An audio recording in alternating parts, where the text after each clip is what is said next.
Hi friends, ఓం సాయిరామ్. బాబాగారి ఆశీస్సులు అందరిపైన ఉండాలని మనస్ఫూర్తిగా కోరుకుంటానండి. అందరూ కూడా సుఖంగా, సంతోషంగా, ఆరోగ్యంగా ఉండాలని చెప్పి సాయిబాబా తరపున నేను కూడా మనస్ఫూర్తిగా కోరుకుంటున్నాను. ఈరోజు వీడియోలో సాయిబాబా పిలుపు ద్వారా మనకు వచ్చినటువంటి సందేశం ఏంటంటే 7/12/2024 అనగా రేపు నీ జీవితంలో నీ కష్టానికి తప్పకుండా ఒక ముగింపు అయితే వస్తుంది. ఈ సాయి చెప్పినటువంటి సందేశాన్ని పూర్తిగా ఆలకించండి. బాబా గారు మనకి ఈరోజు ఒక చక్కటి సందేశం ద్వారా మన ముందుకు వచ్చారండి. సందేశాన్ని ఎందుకు అందించాలనుకుంటున్నారో అనేది మనం ఆయన మాటల ద్వారా తెలుసుకుందాం. వీడియో మొదలుపెట్టే ముందు ప్రతి ఒక్కరికి ఒక చిన్న రిక్వెస్ట్ అండి. ఈ సందేశం కనుక మీ అందరికీ నచ్చినట్లయితే తప్పకుండా మన వీడియోకి లైక్ చేసి మరికొంతమంది సాయి భక్తులకు షేర్ చేయండి.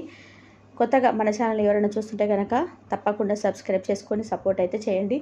ఎలాంటి సమస్యలు ఉన్నా కూడా తప్పకుండా బాబాగారికి చెప్పుకోండి, కంపల్సరీ నెరవేరుస్తాడు. ఇక బాబాగారి సందేశం విందామండి. తల్లి, నీ కష్టానికి అంతిమ ముగింపు అనేది దొరకబోతుంది. నువ్వు కోరుకున్న దానికంటే కూడా గొప్పగా బ్రతుకుతావు. నీకు నేను చేస్తున్నటువంటి ప్రమాణంగా భావించు. నిజంగా నీకు అదృష్టం తలుపు తట్టబోతుంది. గొప్ప అవకాశాన్ని బాబా నీకు సృష్టించబోతున్నాడు. కష్టపడి పని చేయడానికి ఎప్పుడు కూడా సిగ్గుపడకూడదు. ఎందుకంటే మనం సమాధానం చెప్పుకోవాల్సింది కేవలం మనపై ఆధారపడి ఉన్నటువంటి వాళ్ళ ఆకలికి కానీ మనల్ని చూసి హేళన చేస్తున్న వారికి సమాధానం చెప్పుకోవాల్సినటువంటి పరిస్థితులు ఏర్పడుతున్నాయి. ఇప్పుడు నిజం చెప్పాలి అంటే ఈ సమాజంలో మనం ఎవరిపైన ఆధారపడి లేదంటే మన కోసం మనం బ్రతుకుతూ మన పని మనం చేసుకుంటూ కూడా ఎవరో ఏదో మనల్ని హేళన చేస్తున్నారని వారి కోసం మనం ఎక్కువగా సమయాన్ని కేటాయిస్తూ మన సమయాన్ని ఎందుకు పాడు చేసుకోవాలి చెప్పు? మన ఆలోచనలు మనం ఎందుకు అలా నాశనం చేసుకోవాలి? నిజం ఒప్పుకుంటాను, సమస్యలు ఎదురవుతాయి, కష్టాలు ఎదురవుతాయి. కానీ వాటిని మనం జయించాలి తప్ప మన కష్టాలు అనుభవించినప్పుడు ఎవరైనా మనల్ని చూసి హేళన చేస్తున్నారా లేదంటే మనల్ని చూసి నవ్వుకుంటున్నారా అనేది మనం ఎందుకు వారి గురించి ఆలోచించాలి? ఎప్పుడు కూడా మనం ఇతరుల గురించి ఆలోచించడం వలన మనకు బాధ కలగడమే తప్ప సంతోషం అనేది ఎప్పుడు ఉండదు. మనం మన కోసం, మన కుటుంబం కోసం మాత్రమే ఆలోచించాలి. కానీ ఇతరులు ఏమనుకుంటున్నారు, ఇతరులు మనల్ని చూసి హేళన చేస్తున్నారు, ఎగతాళి చేస్తున్నారని వాళ్ళ గురించి మనం జీవితంలో తలుచుకుంటూ ఉంటే కేవలం వాళ్ళ కోసమే మన జీవితం గడిచిపోయినట్టుగా అనిపిస్తుంది. కాకుండా ఎవరు ఎలా ఉన్నా సరే నేను మాత్రం నిష్టగా, పవిత్రతగా బాబాని ఎప్పుడు నమ్ముకుంటూ ఉన్నాను. నాకు అంతా కూడా సర్వం ఆయనే చూసుకుంటాడు. నేను నమ్ముకుంటున్నటువంటి నా భగవంతుడు ఎప్పుడు కూడా నన్ను మోసం చేయడనటువంటి ఆలోచన ధోరణిలో నువ్వు ఎప్పుడైతే అలవర్చుకుంటావో అప్పుడే నీకు అంతా కూడా మంచి జరుగుతుంది. నువ్వేమీ నిరాశ చెందాల్సిన అవసరం లేదు. ధర్మం వైపు నీకు ఎప్పుడు కూడా అడుగు వేస్తూనే ఉన్నావు. ఏనాడు కూడా నీకు అధర్మం వైపు అడుగు వేయలేదు. అలాగే ఎవరితోనూ దురుసుగా కానీ లేదంటే ఎవరిని ఉద్దేశించి బాధ పెట్టడం కానీ నువ్వు చేయడం లేదు. నువ్వు ఎందుకు బాధపడాలి? నువ్వు జరుగుతున్నటువంటి అవమానాలకు కాలం మాత్రం తప్పకుండా సమాధానం ఇస్తుంది. ఎవరైతే నిన్ను ఎప్పుడు కూడా బాధ పెట్టారో, ఎవరైతే నిన్ను బాధ పెడుతున్నారో వారందరికీ కూడా ఈ రోజు కాకపోయినా ఏదో ఒక రోజు అయితే భగవంతుడైతే వారికి గట్టి సమాధానం ఇవ్వబోతున్నాడు. అయితే నువ్వు మాత్రం చేయాల్సినటువంటి పని ఏమిటో తెలుసా? ఎవరైతే నిన్ను బాధ పెడుతున్నారో వారిని చూసి నువ్వు హేళన చేస్తున్నారు, వారి గురించి ఎక్కువ సమయాన్ని కేటాయించి నీ సమయాన్ని నువ్వు వృధా చేసుకుంటున్నావు. చూడు, ఏదైనా కానీ జరిగిపోతే మరలా తీసుకొని రావచ్చు. కానీ మనం ఒక వస్తువుని పోగొట్టుకుంటే తిరిగి సంపాదించవచ్చు. లేదంటే జీవితంలో ఒక ఆ అవకాశాన్ని మరలా తిరిగి పొందేందుకు దానికోసం పోరాటం చేయవచ్చు. కానీ ఎప్పుడైతే సమయాన్ని వృధా చేసుకుంటావో తిరిగి దాన్ని మనం ఎప్పటికీ కూడా పొందలేము. సమయం వృధా అయితే ఎప్పటికీ కూడా తిరిగి రాదు. దేన్నైనా కొని తెచ్చుకోగలము కానీ సమయాన్ని తీసుకురాలేము కదా. అలాగే అప్పుడు ఉన్నటువంటి ఆ అవకాశాన్ని మరలా నీవు ఆ సమయాన్ని అయితే ఎప్పుడు కూడా పొందలేవు. మరలా అటువంటి అవకాశం నీ జీవితంలో ఎప్పటికీ రాదు. అందుకని సమయం ఉన్నప్పుడే ఏదైనా కానీ మనం సాధించి తీరాలి. సమయం తిరిగి వెళ్ళిపోతే మరలా తిరిగి రాదు. కాబట్టి వాటన్నిటిని కూడా మనం సద్వినియోగపరచుకోవాలి. వచ్చేటువంటి అవకాశాన్ని నీ ఆలోచనతోనూ ఆందోళనతోనూ తిరిగి వెనక్కి ఎప్పుడు కూడా పంపకూడదు. మనం ఎప్పుడైతే సద్వినియోగపరచుకుంటామో అప్పుడే మన జీవితంలో అన్ని అవకాశాలను సద్వినియోగపరచుకున్నట్లే. మంచి సమయాన్ని అలాగే మంచి అవకాశాలను వదిలిపెట్టుకోకుండా జాగ్రత్తగా ఉండే సమయం కాబట్టి కాస్త ఆలోచించి నిర్ణయాలు తీసుకోవడం మంచిది. అలాగే నిన్ను ఎప్పుడైతే కష్టపెట్టేవారు ఎప్పుడు కూడా వారిని అసలు ఏమీ అనవద్దు. వారిని కష్టపెట్టడం వల్ల వారు ప్రస్తుతం స్వల్ప ఆనందాన్ని పొందవచ్చేమో కానీ తర్వాత మాత్రం వారు ఏదో ఒక రోజు శిక్షను అనుభవిస్తారు.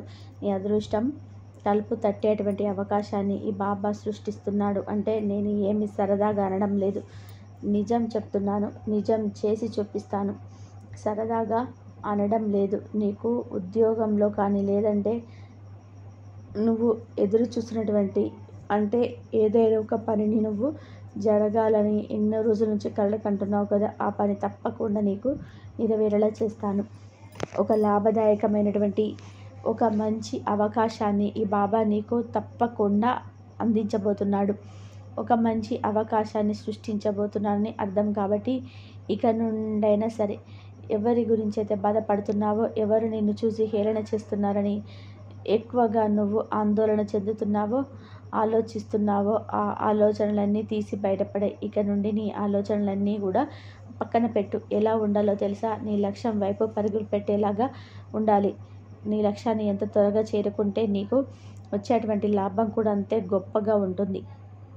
నీకు తప్పకుండా నీ పనిలో నీకు విజయం కావాలి బాబా అని నువ్వు నన్ను ఎంతగా ఆశగా అడిగావు. కాబట్టి మరలా చెప్తున్నాను, నీ విజయాన్ని పొందాలంటే నువ్వు ఎన్నోసార్లు ఎన్నో రోజుల నుండి ఇప్పటి వరకు శ్రమించావు. నేను ఒప్పుకుంటాను, కానీ ఇంకా దాటవలసిన మార్గాలు కొన్ని కాస్త కష్ట సమయం ఉండవచ్చు అని వచ్చేటువంటి అవకాశాలని భరించినప్పుడే కదా దానికి వెనక వచ్చేటువంటి ఆ విజయం అనేది నీకు తప్పకుండా లభించేలాగా చేస్తుంది. జీవితం అంటేనే ఎన్నో ఒడిదొడుకులను ఎదుర్కోవాల్సి వస్తుంది. ఎన్నో రకాలైనటువంటి సమస్యలను అనుభవించవలసి వస్తుంది. కానీ సమస్యల తర్వాత తప్పకుండా విజయం అనేది వస్తుంది. విజయం అనుకున్నటువంటి ఆనందం తవి చూపిస్తుంది.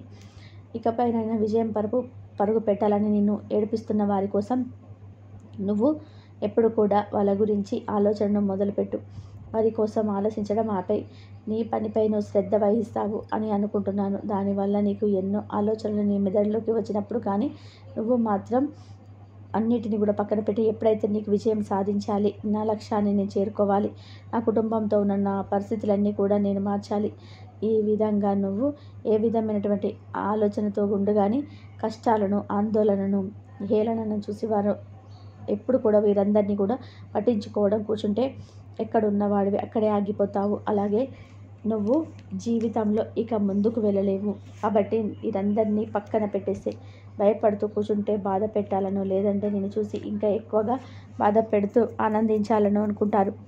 మనం పనికి వాలిన వారి గురించి ఎక్కువ బాధపడుతూ ఉండకూడదు. వారిని బాధ పెట్టేలాగా ఉండకూడదు. బాధపడుతూ కూడా ఉండకూడదు. మన పని మనం చేసుకుంటూ వెళ్ళిపోతే కాలమే తప్పకుండా వారికి సరైన గుణపాఠం తప్పకుండా నేర్పిస్తుంది.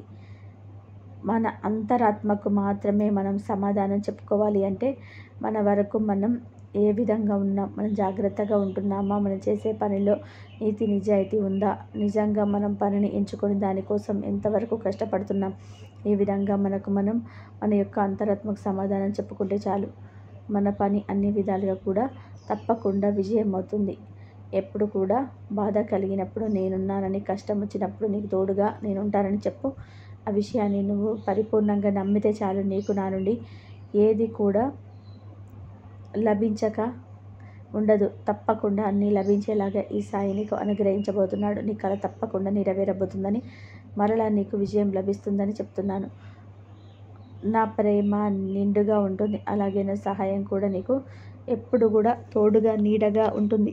అయితే నీ జీవితంలో స్థిరపడిన తర్వాత, అంటే ఇప్పుడు కాదు, నీకు అవకాశం అలాగే అదృష్టం అన్ని విధాలుగా నీకు అందినప్పుడు ఒక మెట్టు ఎక్కగానే నీ మాటల్లో కానీ, చేతల్లో కానీ, చూపుల్లో కానీ, లేదంటే నీ ప్రవర్తనలో కానీ ఏ విధమైన తేడా రాకుండా చూసుకో. ఎందుకంటే నీ ప్రవర్తనలో ఏదైనా తేడా వచ్చింది అంటే భగవంతుడు 10 మెట్లు నిన్ను కిందికి దూకేస్తాడు. జాగ్రత్తగా ఉండాలి. మనకి ధనం వచ్చినప్పుడు విర్రవీగుతూ, ధనం లేనప్పుడు బాధపడుతూ ఉండకూడదు. ఎప్పుడు ఒకేలాగా ఉండాలి. ధనం ఉన్నప్పుడు, లేనప్పుడు ఒకేలాగా ఉన్నప్పుడు మాత్రమే మన జీవితం సాఫీగా, ఆనందంగా, ఎంతో సంతోషంగా మనం జీవించగలుగుతాము. అలా కాకుండా డబ్బు రాగానే విర్రవీగుతూ, ఇష్టానుసారం ప్రవర్తిస్తూ, ఇతరులను హేళన చేస్తూ, అవహేళన చేస్తూ ఉండడం వలన ఆ ధనం నీ నుంచి త్వరగా వెళ్ళిపోగలదు. కాబట్టి ఎప్పుడు కూడా ధనం వచ్చిందని విర్రవీగుతూ ఉండడం మానేసి, ఇంతకు ముందు ఎలాగ ఉన్నావో అలానే నీ జీవితాన్ని గడుపుతావని నీ నుండి ఆశిస్తున్నాను. నీ సాయిని స్వయంగా నీ వద్దకు నేను రాబోతున్నాను. తప్పకుండా నువ్వు నా ఉనికిని గ్రహిస్తావు. ఎప్పుడు కూడా సంతోషంగా ఉండడానికి నీకు ఎన్నో రకాలైనటువంటి సందేశాలను నేను వినిపిస్తుంటాను. ఎప్పుడు కూడా నీ చుట్టూనే ఉంటాను. కానీ నీకు ఒక ముఖ్యమైనటువంటి సమాచారాన్ని తెలియజేసి ఏదో ఒక రూపంలో తప్పకుండా నీ వద్దకు వస్తాను. నీ బాధలన్నీ కూడా తొలగించబోతున్నాను. దైవ మార్గం నీకు మేలు చేస్తుంది. నువ్వు పోగొట్టుకున్నవన్నీ కూడా భగవంతుడు నీకు ఎట్టి పరిస్థితుల్లోనూ అన్యాయం చేయడు అని ఎప్పుడు అనుకుంటూ, ఎప్పుడు కూడా భగవంతుడిని నామస్మరణ చేసుకుంటూ ఉంటావు కదా, అది ఈరోజు నిజం అవ్వబోతుంది. భగవంతుడి మనసారా వేడుకుంటున్నావు. వారు ప్రతినిత్యం ఎన్ని సమస్యలు కష్టాలు ఉన్నా కూడా ఆయనను మర్చిపోకుండా ఎప్పుడు ఆయన నామస్మరణలో గడిపే వారికి ఎంతటి కష్టమైనా సరే అతి సునాయాసనంగా దానిని దాటే విధానంగా భగవంతుడు ఎప్పుడు కూడా మనకు అనుగ్రహిస్తాడు. ఏదో ఒక మార్గాన్ని భగవంతుడు చూపిస్తాడు. ఇది సత్యం. నువ్వు ఎప్పుడైనా కానీ కేవలం నా నుండి అనుగ్రహాన్ని మాత్రమే కోరుకున్నావు. నేను కేవలం నీకు ఏది కూడా ఇవ్వను అనకుండా ప్రతిదీ ఇస్తున్నాను. ఇవ్వలేకపోయినా ఇప్పటి వరకు నా చేయి మాత్రం ఎప్పుడు కూడా విడిచిపెట్టలేదు. నీకు ఉన్నటువంటి నమ్మకాన్ని కూడా నువ్వు ఎప్పుడు కూడా కోల్పోలేదు. నేను చేసేటువంటి చమత్కారాలు కానీ ఏవైనా కానీ నువ్వు ఎప్పుడు కూడా గ్రహించలేకపోతున్నావు. నేను చేసేటువంటి వాగ్దానం కూడా ఎప్పుడు కూడా వినలేకపోతున్నావు. నేను చేసేటువంటి మాయల్ని కూడా నువ్వు, నేను చూపించేటువంటి అద్భుతాలను కానీ నువ్వు ఎప్పుడు కూడా లొంగిపోలేదు. కేవలం నాకు నా సాయి అనుగ్రహం ఉంటే చాలని నువ్వు అనుకుంటూ ఉంటావు అనేటువంటి నమ్మకం కలిగి ఉన్నావు. నిజంగా అందుకు నేను నిన్ను ఎంతో మెచ్చుకోవాలి. ఎంతో గుణవంతురాలివి, ఎంతో గుణవంతుడివి. నీకెంతో రకాలైనటువంటి సందేశాలన్నీ తెలియపరుస్తున్నప్పటికీ కూడా ఏది కూడా ఇవ్వను అనకుండా ప్రతి కూడా ఇస్తున్నాను. ఇవ్వలేకపోయినా ఇప్పటివరకు నా చేతిని ఎప్పుడు కూడా నువ్వు విడిచిపెట్టలేదు కదా. నీకున్నటువంటి నమ్మకాన్ని కూడా నేను ఎప్పుడు కూడా కోల్పోలేదు. నేను చేసేటువంటి చమత్కారాలు కానీ ఏవైనా కానీ నువ్వు ఎప్పుడు కూడా గ్రహించలేకపోతున్నావు. నేను చేసేటువంటి వాగ్దానం కూడా ఎప్పుడు నువ్వు వినలేకపోతున్నావు. నేను చేసినటువంటి మహిమల్ని కూడా నువ్వు, నేను చూపించేటువంటి అద్భుతాలని కూడా ఎప్పుడు కూడా లొంగిపోలేదు. కేవలం నాకు నా సాయి అనుగ్రహం ఉంటే చాలు అని నువ్వు అనుకుంటూ ఉంటావు. అన్నటువంటి నమ్మకం కలిగి ఉన్నావు. నిజంగా అందుకు నేను ఎంతగానో మెచ్చుకోవాలి. ఎంతో గుణవంతురాలివి, ఎంతో గుణవంతుడివి. నీకు ఎన్నో రకాలైనటువంటి సందేశాలను నేను తెలియపరుస్తూ ఉంటాను. అందులో నీకు జరగలేకపోయినా కూడా నువ్వు చాలా ఓపికతో ఉన్న బాబా నాకు ఎప్పుడైనా కానీ మంచి చేస్తాడు అనేటువంటి నమ్మకాన్ని నువ్వు పెంచుకుంటున్నావు చూడు. అందుకు నీకు ఎంతో కృతజ్ఞతలు తెలుపుకుంటూ ఉండాలి. ఎప్పుడైనా కానీ నేను పంపించిన సందేశం ఎన్ని రోజులైనా కానీ నీ చెంతకు తప్పకుండా చేరుతుంది. నువ్వు చేసేటువంటి ఎన్నో అద్భుతాలను నేను చూస్తూనే ఉంటాను బాబా అనుకుంటూ ఉంటావు కదా.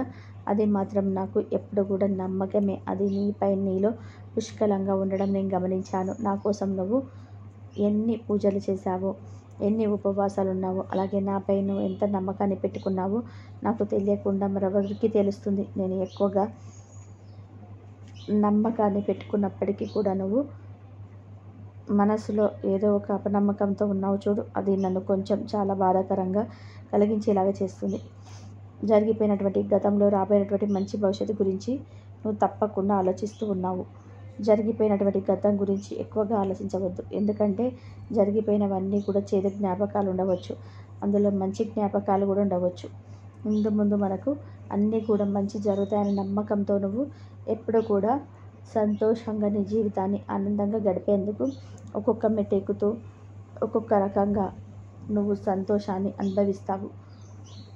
వీటన్నిటి గురించి నువ్వు పట్టించుకొని పూజలు చేయలేదు. కేవలం ఏదైనా కానీ బాబా ఈ జీవితాన్ని నువ్వు ప్రసాదించావు కాబట్టి నాకు ఎదురైనటువంటి సమస్యలు కానీ కష్టాలు కానీ వాటంతట అవి ఏ విధంగా అయితే వచ్చాయో వాటంతట అవే మరలా తిరిగి వెళ్ళిపోయే వరకు నువ్వే చూసుకుంటావని నమ్మకాన్ని కలిగి ఉన్నాను. ఆ నమ్మకాన్ని నిన్ను ఇంతవరకు కూడా వచ్చేలా చేస్తుంది. నీకు మంచి జీవితాన్ని ఇవ్వబోతున్నాను. నువ్వు నాకు మాత్రమే కావాల్సింది. నేనుండి ఎప్పుడైనా కానీ శ్రద్ధ సబూరి నీ బాధల దుఃఖాన్ని పూర్తిగా తీసుకుంటాను. ఈ సాయి మాటలు వృధా కావు. ఇక నుండి నువ్వు భయపడాల్సిన అవసరం లేదు. కాసింత నిజం చెప్పాలి అంటే నీకున్నటువంటి ధైర్యమే, నీపై ఉన్నటువంటి నమ్మకమే ఈరోజు నిన్ను శ్రీరామ రక్షగా వెన్నంటే నిలిచి ఎప్పుడు కూడా అనుకుంటూ ఉంటాను. నేను మాత్రం ఎప్పుడు వృధా పోకుండా నువ్వు చేసినటువంటి ఎన్నో మంచి పనులను నీకు గొప్ప జీవితాన్ని ఇచ్చేందుకు అధర్మంగా నిలిచాయి. ఇక ఇవన్నీ కూడా నీకు కృతజ్ఞత భావంతో నేను చెప్తున్నటువంటి మాటలు. ఎందుకు కృతజ్ఞత భావంతో అంటున్నానంటే ఇప్పటి వరకు నువ్వు ఎంతోమంది దీనులకు అలాగే పేదవారికి నీ వంతు నువ్వు ఎంతో సహాయాన్ని అందించావు. వారిలోనే నన్ను చూసుకున్నావు. అందుకే నీ మనసులో ఉన్నటువంటి బాధను భావాలను పూర్తిగా అర్థం చేసుకున్నావు. కాబట్టి నేనే స్వయంగా నీ వద్దకు రాబోతున్నాను. నీకు ఎప్పుడు కూడా మనసులో ఒకటి అనుకుంటూ ఉంటావు చూడు, బాబా నా దగ్గర ఉన్నదానికంటే కూడా నాకు ఇంకా ఎక్కువ ప్రసాదించు. అది కూడా నా స్వార్థం కోసం కాదు, నా కుటుంబంలో వారికి వారి అవసరాల కోసం. అలాగే ఎంచుకున్నటువంటి ఒక మార్గం ఉంది కదా, నీకు కూడా తెలుసు. అదేమిటంటే నా వంతుగా నేను నలుగురికి ఏదో ఒక ఉపయోగపడే విధానంగా ఒక మంచి పని చేయాలి అనుకుంటున్నాను. కాబట్టి అందుకు నీ సహకారం పూర్తిగా కావాలని అంటూ ఉంటావు కదా, ఆ సహకారమే నీకు చాలా గొప్పగా గ్రహించబోతుంది. కాబట్టి ఆ ధన సహాయం నీకు ఏ రూపంలో అందబోతుందని చిక్కని విధానంగా నీకు తప్పకుండా అందించబోతున్నాను. గొప్ప బహుమానంగా నీకు చేరుకోబోతుంది. ఆ ధనలాభంతోనే నీకున్నటువంటి ఆర్థికపరమైన పరిస్థితి కూడా అంతా మెరుగై నీ కుటుంబంలో వారికి నిన్ను ఒక విధంగా అయితే ప్రతి ఒక్కరికి కూడా వారి అవమానాలను తీర్చేయాలన్నటువంటి భావించావు. వారి అవసరాలను కూడా తప్పకుండా నువ్వు తీర్చుకుంటావు. కలలు కంటున్నటువంటి ప్రపంచం ఉంది చూడు, ఆ వంతుగా నువ్వు నలుగురికి ఒక రూపంలో సహాయం చేయాలి. ఆ సహాయాన్ని కూడా నా రూపంలో తీసుకోవాలని చాలా మురిసిపోతున్నావు కదా. తప్పకుండా నేను వాటిని నెరవేరుస్తాను. తప్పకుండా జరగబోతుంది కూడా. ఎందుకంటే మంచి మనసుతో ఏదైనా కానీ ఒక మంచి పని చేయాలని అనుకున్నప్పుడు అది భగవంతుడు ఏదో ఒక రూపంలో నీకు ఆయన వంతు సహకారాన్ని తప్పకుండా నీకు అందిస్తాడు. అదే ఇప్పుడు నీకు చేయబోతున్నాను. నీకున్నటువంటి కళను తప్పకుండా నీకు నెరవేర్చబోతున్నాను. ప్రస్తుతం దీని గురించి అయితే నువ్వు కొన్ని ఇబ్బందులను ఎదుర్కొంటున్నావు అంటే ఆర్థిక పరంగా కూడా, కుటుంబ సమస్యల పరంగాని అవన్నీ కూడా ముందు పూర్తిగా తొలగిస్తాను. ఆ తర్వాత ఒక్కొక్కటిగా అంటే నువ్వు చేయాలి అనుకుంటున్నటువంటి కళను తప్పకుండా నెరవేరుస్తాను. నిజం చెప్పాలి అంటే నువ్వే కాదు, ఎవరైనా కానీ నా ముందు అది జరగాల బాబాని అనుకుంటే తప్పకుండా నేను జరిపించేలా చేస్తాను. ఎవరైనా కానీ ఏ కష్టం వచ్చినా ఎలాంటి సమస్య వచ్చినా నన్నే తలుచుకుంటూ ఎవరైతే ఉంటారో అంతా భగవంతుడే చూసుకుంటాడని పరిపూర్ణంగా ఎవరైతే నమ్మి వారి పనులు వారు చక్కగా నిర్వర్తించుకుంటారో తప్పకుండా ఇంకా ఆ సమస్యల నుండి కష్టాల నుండి ఎక్కువగా ఆలోచనకు గురవ్వకుండా అంతా కూడా వారికి ఉన్నటువంటి భగవంతుడు వారికి మోపలేనటువంటి బాధ్యతను నిర్వర్తిస్తారు. తప్పకుండా భగవంతుడు వాళ్ళ కర్ణ ఎప్పుడు కూడా భగవంతుని సమర్పిస్తారు.